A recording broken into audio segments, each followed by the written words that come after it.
In this Marvel Rivals guide, we are going to discuss about different tips, tricks and things you must know in order to make you understand and play the Phoenix much better. First and foremost, it is super important to learn and play around her core spark mechanic. Jean's passive stacks can be applied on the enemies with auto attacks as well as abilities, and they explode at 3, after the indicator is full, essentially for extra burst damage. Here are all the ways you apply sparks to an enemy. With her auto attacks. Her auto attack body shots apply 1 stack, while the crits apply 2. The spark explosion itself also applies a stack and provides passive healing to Jean Grey, but have in mind, sparks applied from explosions won't immediately start stacking again, there is a slight cooldown first. Telekinesis Burst, her secondary attack, also can apply 1 spark on enemy hit. Telepathic Illusion can apply 1 spark on enemy hit. And of course, Endsong Inferno, her ultimate, can also apply 1 spark on the enemy's hit. Essentially, all of her abilities, outside of the flight one, can provide sparks and help activate her passive burst damage. Your Telekinesis Burst ability contains 3 explosions, the first of which stuns the enemy hit while the rest just slow. When you stun the enemy that way, you have enough time to go for a headshot, activating your passive and taking advantage of the one already applied spark from your ability to get extra damage. You can also allow your teammates to focus on that stunned enemy with this very strong ability. Your flight ability, Dark Ascent, is not just a great mobility tool, but also helps with increasing your ammo if you are not at maximum. It even has the potential to fully reload if you are at 1 and use the entire duration of the ability. Avoiding the reload animation can be the deciding factor in some 1v1 situations and help with chasing an enemy because of the extra movement speed and the ability to replenish ammo. Be careful of not carelessly wasting your flight meter just for reloading though, if the situation does not call for it, because it still is a strong repositioning tool to perhaps get you out of tough situations alongside your dash. Learning to manage the flight better will also make you a much stronger Phoenix player. It is also important to understand your damage fall-off and how it works. Phoenix's spark explosion mechanic makes your damage fall-off pretty interesting to go over. From 10 meters, for example, you get full damage and have the potential to 2-tap with headshots. Stepping back a bit behind 20 meters, Jean has damage fall-off and can now 3-tap the enemy instead of 2-tap. Past 30 meters is her final damage reduction because of distance, but because of her passive, she can still 3-shot, provided you get the spark explosion of course, which is not affected by the fall-off at all. Of course, all of that apply if you aim for the head. Body shots do not give enough damage for the 3-tap, but can still do great poke combined with the passive. And of course, keep in mind, we are talking about low health heroes here, not 3-tapping a Groot for example, or any other Vanguard. And compared to Hela, she might be worse, since Hela can 2-tap from that distance with 2 headshots, but let's be honest, especially combined with her passive stacks, Jean does not need to 2-tap people from that distance anyway, because she would probably be completely broken. Your Phoenix ultimate doesn't just do damage and apply a passive stack, it also has many other effects that make it great, so here is everything you need to know about it. It destroys summons like Penny Mines and Nests, Rocket's ultimate, Groot walls, and even Hela while she is in her ultimate form, completely stopping her ultimate. It destroys shields like Doctor Strange's, Emma Frost's, and even Magneto's, so you cannot for example protect a teammate or yourself with the bubble, it will get destroyed and damage will still go through. It depletes bonus health like Mr. Fantastic's in inflated state, the Things while in dash, and generally just removes blue health completely. That can actually be extremely strong as a counter versus characters like Venom or Wolverine with his passive, and Logan in this case actually will straight up perish if he does not get healing.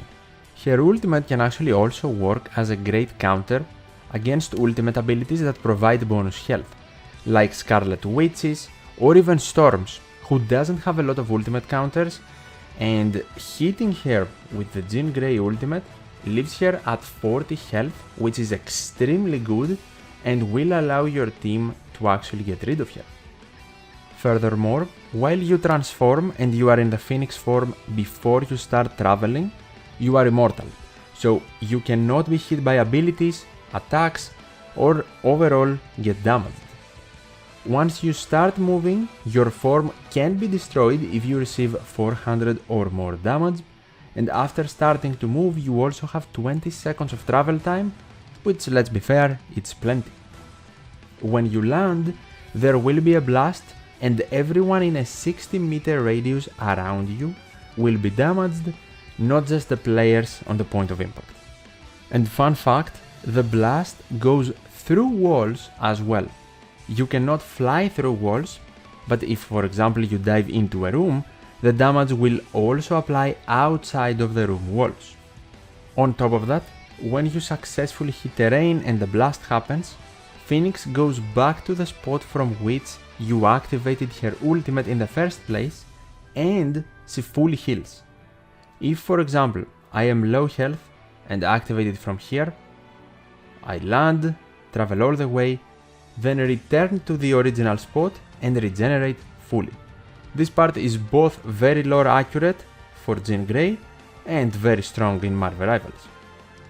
And as we mentioned before, you can immediately break Hela's ultimate by going through her in the air, but if you do, there is also a disadvantage for you because you lose approximately 3/4 of your ultimate HP and then it can get destroyed easier, but if the enemies do not focus you or cannot hit you, you can still of course land it. It's also very important to understand that your ultimate can still be blocked or get broken. As mentioned, you're not immortal when flying, and you are also not unstoppable, since the blast radius covers space around you and not under you. If you land on higher terrain like a bridge, or even an enemy gets in the way, your ultimate won't damage the rest of the enemies below you. The Thing is a great counter to your ultimate after his buff, because it allows him to jump on enemies, which means he can jump on the Phoenix ultimate and stop it. Yes, he will still get damaged, but at the same time protect his team.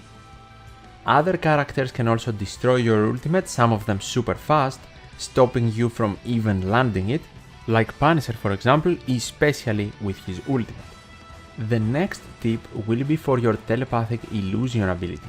It is your dash or teleport ability, and it does not just leave behind an illusion which damages the enemy and applies a spark, but also gives Jean a couple of invincibility frames. That means for a very short period of time, no ability can hit you, and Jean can also avoid ultimate burst damage that way, like Iron Man's for example, or from the enemy Jean Grey. It is just like Star-Lord's Stellar Shift, his own dash, and you can also use this ability while flying with Dark Ascent, or generally if you are in the air. Her team up with Wolverine also is worth a mention. Jean doesn't really gain anything, she is the anchor, so you just get the damage bonus all season anyway, which is great, but Wolverine would love to play with Jean Grey in his team simply because he will be much more effective versus everyone, but specifically against tanks as well. It is a very strong team up for him. And in case you're wondering, did Wolverine really need to be better versus tanks? Well, apparently he will be this season, and at this point the only one who probably can save us is Cyclops, who needs to come get his girl and stop her from giving other people broken team-ups. Until that happens, let's go over the Jean Grey playstyle though. How are you going to approach the character? If I had to give a comparison from characters that are in-game already, I think she is similar to a Hela / Star-Lord hybrid based on their playstyles, because yes, she falls under the poke category, trying to dish out damage and burst enemies from a distance, but also has the movement, self-healing and general ability to play off angles and be more aggressive like a pseudo diver. She can technically adapt and either play more safe or more high risk, high reward, also depending on your personal preference and the enemy team composition. And finally, for her counters, because she is a very strong hero, the mirror match can be a challenge, or even other aim focused battles versus someone like Hela, Hawkeye or even Punisher. Versus divers, if the diver player is good, she can definitely struggle, and of course the Thing can be a counter as we discussed before. But I go way more in depth talking about more counters and specific characters in the dedicated video I made of how to counter Jean Grey and what are her best bans if you play as her, so you can check that out for sure if you haven't already. Stay tuned by subscribing for more Jean Grey and Marvel Rivals content, and as always, thank you so much for watching. Hopefully you enjoyed this guide or found it helpful, and see ya!